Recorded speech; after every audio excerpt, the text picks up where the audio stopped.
Let's imagine a reaction where we start with the reactants A and B, and they react to form the products C and D.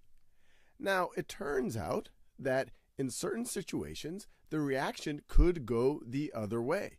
You could start with C plus D, and those could react to end up with A plus B.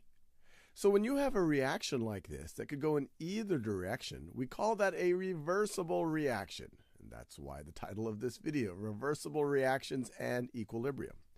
And one way to say that it could go in either direction is to write it like this. A plus B, and we use these half arrows, so it could go in that direction, or it could go in this direction. You could go to C plus D.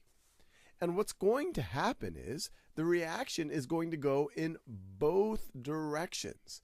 So A plus B is going to react to form C plus D, and C plus D is going to react to form A plus B. And at some point, you're going to be hitting an equilibrium.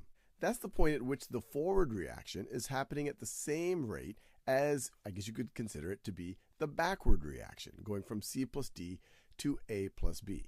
Now, once you're at equilibrium, it doesn't mean that the reactions stop. It just means that the rate of going from A plus B to C plus D is the same as the rate of going from C plus D to A plus B.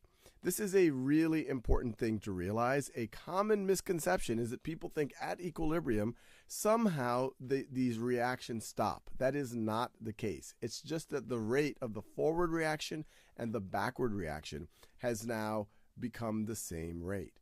So even though you continue to have A plus B forming C plus D, you have the same rate at which C plus D is now also going and forming A plus B.